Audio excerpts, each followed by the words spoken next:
In the name of Allah, who is the most gracious and merciful. Respected parents and dear students, I hope all of you will find and enjoying your summer vacations. Okay students, so now I am going to guide you about the summer plan of 2025. This summer plan is based on the 6-week syllabus revision. Students, I am going to guide you the summer plan of standard 6. Students, first of all, you will write your name, your section, your father name and your active WhatsApp number here, and also write the relation. Students, यहाँ पे आप relation means आप यहाँ पे write करेंगे कि या WhatsApp number आपके father का है, mother का है, sister का है या brother का है. Okay, this summer pack will be contain the 150 marks, and these 150 marks will be added in your midterm result as well as in your final result. Students, on the first page are the few instructions for you and as well as your parents. Okay, in points में जो instructions हैं, चंद instructions मैं आपको guide करूँगी कि सबसे पहले students आपने उन्हीं स्पेस पे अपने सब्जेक्ट को सॉल्व करना है जो स्पेस आपको दी गई है. जिन क्वेश्चंस की आपको स्पेस जितनी दी गई है आपने उसी के ऊपर राइट करना है, और जितना वर्क आपको इसमें दिया गया है उससे एक्स्ट्रा कोई भी वर्क आपने राइट नहीं करना.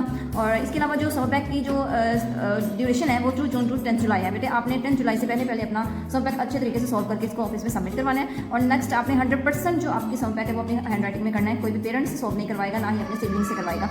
इन केस अगर आप पेरेंट्स से सॉल्व करवाएंगे वो एक्सेप्टेबल नहीं होगा, ना ही उसके आपको मार्क्स अलॉट किया जाएंगे. और okay students, on this page is the responsibility chart, जिम्मेदारी चार्ट है, जिसमें स्टूडेंट्स की कुछ रिस्पॉन्सिबिलिटीज़ जो बनती हैं, जो इनको अपने काम खुद अपने हाथ से करने चाहिए, उससे रिलेटेड कुछ पॉइंट्स राइट हैं जो स्टूडेंट्स खुद करते हैं. अगर करते हैं तो वो हाँ पे टिक करेंगे, अगर नहीं करते तो वो नहीं पे टिक करेंगे.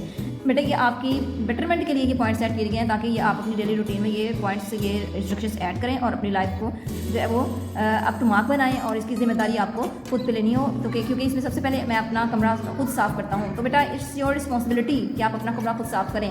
और इसके अलावा मैं रोज़ाना दांत साफ़ करता हूँ. अगर आप नहीं करते तो इसलिए आपकी ड्यूटी है, क्योंकि teeth brush twice a day आपको लास्ट भी करने होते हैं. सेम एज इट इज़ कुछ पॉइंट्स हैं जो आपने रीड करके अगर आप ये रिस्पॉन्सिबिलिटीज़ करते हैं, परफॉर्म करते हैं, तो आप हाँ पे टिक करेंगे, अगर नहीं करते तो नहीं पे टिक करेंगे. ओके बेटे, first of all is the English literature, English GR, science, GK, vocabulary, किरात and math. On this page are also in the Urdu नसर. ओके बेटा, इंग्लिश लिटरेचर में आपको फाइनल टर्म के 2 चैप्टर्स ऐड किए गए हैं. यूनिट नंबर 7, यूनिट नंबर 11, जिसके words, meaning, synonyms, question answer, word sentences, translation, paragraph plus summary add की गई है. ईच एंड एवरीथिंग इसमें ऐड किया गया है, जो कि आपको जैसे आपको मिड टर्म में करवाया गया था, सेम एज इट इज़ आपको ये तमाम चीज़ें फाइनल टर्म में ऐड की गई हैं. और ये 2 चैप्टर्स के नोट्स जो हैं वो इस समर प्लान में अटैच किए गए हैं. As you can see here, यहाँ पे final term English LT unit number 6, ये तमाम सिलेबस यहाँ पे ऐड है. Words, meaning, question answer, translation, words, sentences, and the next chapter is about poem, words, meaning और समरी. बेटा ये तमाम नोट्स ऐड करने के बाद आपको यहाँ पे स्पेस दी गई है. नीचे आपने रिलेटेड क्वेश्चन को, उसके आंसर को राइट करना है. जो क्वेश्चन है उसी के नीचे उसका आंसर राइट करना है. आपने इररेलेवेंट आंसर राइट नहीं करना. And the next one is English GR. बेटे इंग्लिश GR का जो सिलेबस है वो आप अपने ग्रामर ट्री नोट्स, जो पैराडाइज के आपके इंग्लिश ग्रामर नोट्स हैं, उससे आप इसकी नोट लेंगे. जैसे स्टोरी है, एप्लीकेशन है, लेटर है, ऐसे है, पेज नंबर राइट है. आपने यहाँ से इसका टॉपिक देख के आप अपने नोट से इसको यहाँ पे राइट करना है. और ये जो स्टोरी, एप्लीकेशन, लेटर और ऐसे है, ये आपने राइट करने के बाद इसको लर्न भी करना है. और ये जो नीचे चीज़ें हैं, जैसे फॉर्म वर्ब है, मसलन फेमिनर है, वर्ड्स ऑपोजिट है, सिंगुलर प्लूरल है, पेयर ऑफ वर्ड्स हैं, ये तमाम चीज़ें आपने जस्ट लर्न करनी है और अपनी रफ नोटबुक पे इसकी प्रैक्टिस करनी है. And the next one is science. Science के बेटा 2 चैप्टर्स ऐड किए गए हैं. हियर बेटा ये साइंस का फाइनल टर्म का ये फर्स्ट चैप्टर है, सोल्यूशन, सस्पेंशन एंड कोलाइड्स. ये इसके words, meaning, short question, long question add है एज इट इज़. जैसे मिड टर्म में आपको ऐड किए गए थे, same as it is final term में ये 2 चैप्टर्स आपको ऐड किए गए हैं यहाँ से. और यहाँ से आपने देख के अपना पढ़ना है, यहीं से आपने इसका सम फैक्ट सॉल्व करना है. ये 2 चैप्टर्स यहाँ पे एडिड है. इसको सॉल्व करने के बाद, राइट करने के बाद इसको आपने बेटे लर्न भी करना है. ओके बेटा, आपके इंग्लिश कॉन्सेप्चुअल GR के कॉन्सेप्ट्स को एनहांस करने के लिए यहाँ पे कुछ एक्टिविटीज, सेल्फ एक्टिविटीज़ ऐड की गई हैं. जैसे ये पैराग्राफ है, पैराग्राफ को रीड करके आपने इसमें से देखना है कि जो आपको MCQs दी गए हैं इसका राइट ऑप्शन क्या है. आपने इस चीज़ से हेल्प लेके इसको सॉल्व करना है.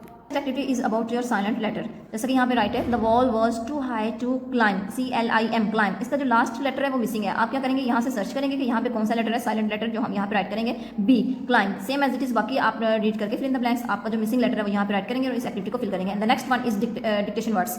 ये कुछ डिक्टेशन वर्ड्स यहाँ पे राइट है. बेटे आपने ये same as it is dictation words यहाँ पे इन बॉक्सेस में राइट करने हैं. और यहाँ पे राइट है, search meanings of the following words from dictionary. ये आपने बेटा जस्ट सर्च करके याद करने हैं, लर्न करने हैं. आपने मीनिंग्स यहाँ राइट नहीं करने हैं. आपने जस्ट इंग्लिश के वर्ड ये वाले यहाँ राइट करने हैं और इनके मीनिंग्स जस्ट लर्न करने हैं.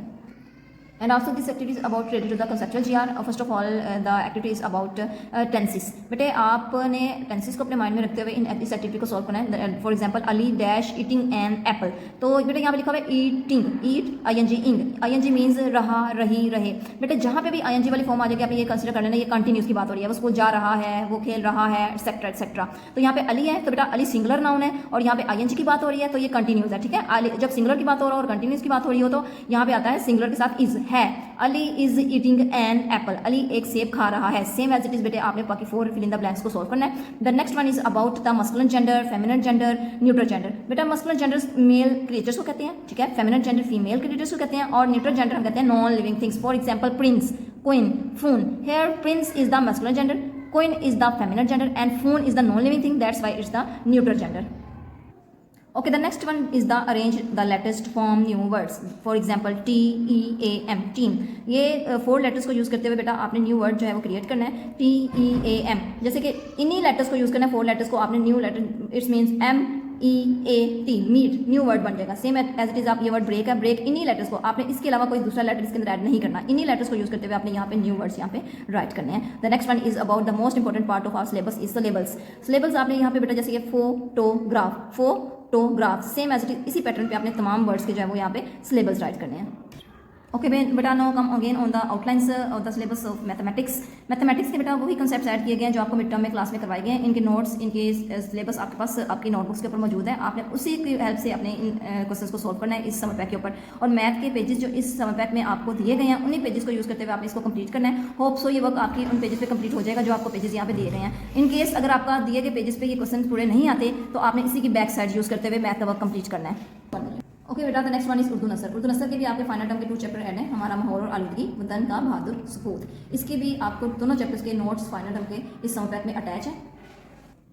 As you can see here हमारा माहौल और आलूदगी, इसके अल्फाज मायनी, सवाल जवाब, अल्फाज जुमले, इवन के बुक वर्क के आंसर भी यहाँ पे राइट हैं जो आपने बुक के ऊपर टिक करके इसको लर्न करना है. द नेक्स्ट चैप्टर इज वतन का बहादुर सपूत. इसके भी अल्फाज मायनी, सवाल जवाब, अल्फाज जुमले प्लस खुलासा, ये तमाम चीज़ें आपने यहाँ पे इस समर पैक पे राइट करनी है. और इसकी जितनी स्पेस जहाँ पे दी गई है जो सा क्वेश्चन है उसी का क्वेश्चन राइट करना है. आपने एक क्वेश्चन के नीचे दूसरे क्वेश्चन का आंसर राइट नहीं करना, वो रॉन्ग कंसिडर किया जाएगा, इररेलेवेंट कंसिडर किया जाएगा और उसके मार्क्स भी डिडक्ट होंगे. जो स्पेस जहाँ पे फ्री है वहाँ पे आपने उसका आंसर राइट करना है. इन केस अगर किसी क्वेश्चन का आंसर यहाँ पे कंप्लीट नहीं होता तो आपने क्या करना है, इसी क्वेश्चन के साथ जो इसकी ब्लैंक पेज है यहाँ पे आपने स्केल से लाइन ड्रॉ करके इस जो भी क्वेश्चन जो पूरा कंप्लीट नहीं हो रहा वो यहाँ पे इसका आंसर राइट करवा देना है. Okay, the next one is Urdu grammar. Urdu grammar में भी सेम मजमून, कहानी, दरख्वास्त और ख़त प्रॉपर राइट किया गया है. साथ उसका पेज नंबर है और आपने बेटा ये अपनी उर्दू जीआर की बुक से यहाँ पे राइट करना है. और जो हमारा सिर्फ याद करने के लिए ये सारी चीज़ें हमने राइट करके लर्न भी करनी है. ठीक है, और सिर्फ याद करना है. मुज़क्कर मुअन्नस, अल्फाज़ मुतरादिफ, वाहिद जमा, अल्फाज़ ज़ात, तारीफ़ें, ये जस्ट लर्निंग है क्योंकि ये आपके पेपर में जस्ट ऑब्जेक्टिव पार्ट है. इस वजह से इसकी जस्ट आपने लर्निंग करनी है. नेक्स्ट वन इज इस्लामियात. सेम साइंस इंग्लिश की तरह इस्लामियात के भी 2 चैप्टर्स ऐड किए गए हैं, अमानत और सदाकत. ये फाइनल टर्म के 2 चैप्टर्स हैं. इसके नोट समर पैक में अटैच है, वहाँ से देख के आपने इसका वर्क जो है कंप्लीट करना है. नेक्स्ट वन इज तर्जुमातुल कुरान. तर्जुमातुल कुरान 2 चैप्टर है, सूरत कुरैश, सूरत कौसर. अल्फाज मैनी और इसके मुख्तसर सवालात इस समर पैक में यहाँ मौजूद है. यू कैन सी हियर बेटा सूरह कुरैश, सूरह कौसर. इन नोट्स की मदद से आपने दी गई स्पेस पे आपने इनके आंसर और वर्ड मीनिंग राइट करने हैं और आपने इन्हीं को लेके इन्हीं के नोट्स के थ्रू आपने अपना समर पैक कंप्लीट करना है. ये लास्ट आपका सब्जेक्ट है इस समर प्लान का जो कि आपके इस समर प्लान में लास्ट में एडिड है. ये स्पेस एंड है और यहाँ पे जितनी भी स्पेस एडिड है वो आपने उसी पे उसका आंसर राइट करना है. And the last one is responsibility survey. बेटे ये कुछ रिस्पॉन्सिबिलिटी सर्वे से रिलेटेड आपके कुछ क्वेश्चंस एडिड हैं जिनको रीड करके आपने अच्छे तरीके से इसको टिक करना है. Let's suppose first question is why have you been given the summer pack during holidays. कि इन वेकेशंस में आपको समर पैक क्यों दिया जाता है अकॉर्डिंग टू यू. आपने अपना आंसर यहाँ पे टिक करना है. लर्निंग के लिए, एक्सप्लोर न्यू थिंग्स के लिए, स्पेंड हॉलीडेज के लिए या टीच के लिए. The next one is what are your responsibilities to complete the summer pack. कि आपकी क्या रिस्पॉन्सिबिलिटीज हैं कि आप समर पैक को कैसे कंप्लीट कर सकते हैं. तो यहाँ पे आता है to complete all subjects on time, to use time wisely, to get help from parents. इनमें से जो right option according to you है वो आपने यहाँ पे बेटे टिक करनी है. Which activity in the summer pack do you like the most and why?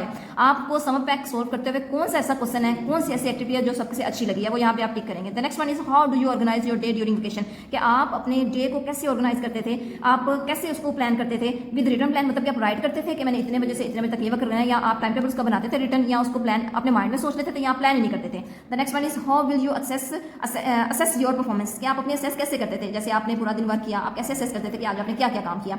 आप उसको चेक करते थे वीकली, डेली या पेरेंट्स आपके चेक करते थे. Next one is what does being responsible mean to you. आपके अकॉर्डिंग रिस्पॉन्सिबिलिटी से क्या मुराद है. The next